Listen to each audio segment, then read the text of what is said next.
Salam sejahtera buat kita semua. Nama saya Ronaldo Sordo Simajuntak, peserta Latsas Sebenes Kabupaten Taman Utara, BPSDM Provinsi Sumatera Utara tahun 2022, Angkatan 12, Kelompok 3, nomor absen 22, dengan pengampu materi Bu Yamnur Mahlia SSTM Kes.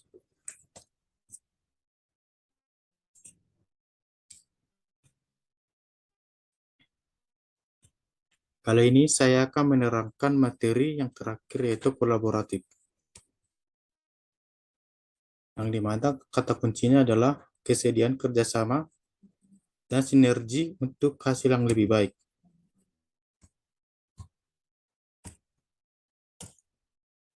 Yang dimana panduan perilakunya adalah satu, memberikan kesempatan kepada berbagai pihak untuk berkontribusi, dua, terbuka dalam bekerja sama untuk menghasilkan nilai tambah, tiga, menggerakkan pemanfaatan berbagai sumber daya untuk tujuan bersama. Kolaboratif governance, yang dimana sebuah proses yang melibatkan norma bersama dan interaksi saling menergantungkan antara aktor governance, yang dimana satu, mencakup kemitraan institusi pemerintah untuk pelayanan publik, kedua, sebuah pendekatan pengambilan keputusan, tata kelola kolaboratif, serahkan aktivitas bersama, di mana mitra saling menghasilkan tujuan dan strategi, dan berbagai tanggung jawab dan sumber daya. Adapun kriteria penting dalam kolaboratif adalah satu, forum yang diprakarsai oleh lembaga publik atau lembaga, peserta dalam forum termasuk aktor non-state, peserta terlibat langsung dalam pengambilan keputusan dan bukan hanya dikonsultasikan oleh agensi publik. Kemudian forum secara resmi diatur dan bertemu secara kolektif. Forum ini bertujuan untuk membuat keputusan dengan konsensus. Fokus kolaborasi adalah kebijakan publik atau manajemen. Adapun indikator organisasi yang memiliki collaborative culture adalah satu, organisasi menganggap perubahan sebagai sesuatu yang dialami dan perlu terjadi. Dua, organisasi memberikan perhatian yang adil bagi staf yang mau mencoba dan mengambil risiko yang wajar dalam menyelesaikan tugas mereka. Ketiga, organisasi menganggap individu atau staf sebagai aset berharga dan membutuhkan upaya yang diperlukan untuk terus menghormati pekerjaan mereka. Keempat, pendapat yang berbeda didorong dan didukung dalam organisasi. 5. Masalah dalam organisasi dibahas transparan untuk menghindari konflik. 6. Secara keseluruhan, setiap divisi memiliki kesadaran terhadap kualitas layanan yang diberikan. Dan yang terakhir adalah kolaborasi dan kerja tim antar divisi adalah didorong. Adapun proses dalam menjalin kolaborasi adalah satu, trust building, yang dimana membangun kepercayaan dengan stakeholder mitra kolaborasi. Dua, face-to-face dialog, yang dimana melakukan negosiasi dengan baik dan bersungguh-sungguh.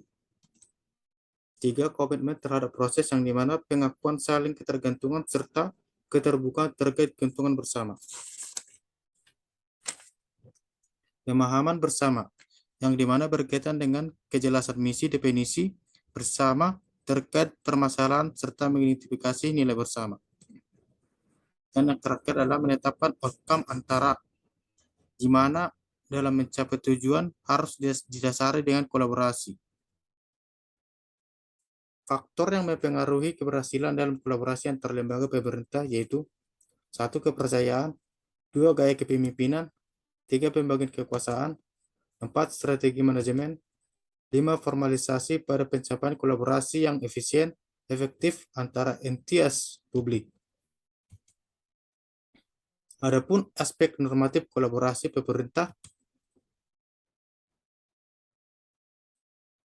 tertuang pada pasal 34 ayat 4 Undang-Undang Nomor 30 Tahun 2014 tentang Administrasi Pemerintahan, di mana penyelenggaraan pemerintah yang melibatkan kewenangan lintas badan dan atau pejabat pemerintahan dilaksanakan melalui kerjasama antar badan dan atau pejabat pemerintahan yang terlibat kecuali ditentukan dalam ketentuan peraturan perundang-undangan.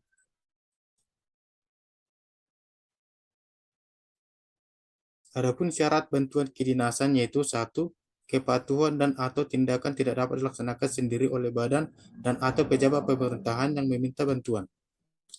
Dua, penyelenggaraan pemerintah tidak dapat dilaksanakan sendiri oleh badan dan atau pejabat pemerintahan karena kurangnya tenaga dan fasilitas yang dimiliki oleh badan dan atau pejabat pemerintahan. Tiga, dalam hal melaksanakan penyelenggaraan pemerintahan, badan atau pejabat pemerintahan tidak memiliki pengetahuan dan kemampuan untuk melaksanakannya sendiri. 4. Apabila untuk menetapkan keputusan dan melakukan kegiatan pelayanan publik, badan atau pejabat pemerintahan membutuhkan surat keterangan dan berbagai dokumen yang diperlukan dari badan dan atau pejabat pemerintahan lainnya. Dan yang kelima adalah jika penyelenggaraan pemerintahan hanya dapat dilaksanakan dengan biaya, peralatan dan fasilitas yang besar dan tidak mampu ditanggung sendiri oleh badan dan atau pejabat pemerintahan tersebut. Adapun alasan dapat memberikan penolakan, yaitu satu, mempengaruhi kinerja badan dan atau pejabat pemerintahan pemberi bantuan. Dua, surat keterangan dan dokumen yang diperlukan sesuai dengan ketentuan peraturan perundangan bersifat rahasia. Ketiga, ketentuan peraturan perundang-undangan tidak memperbolehkan memberikan bantuan.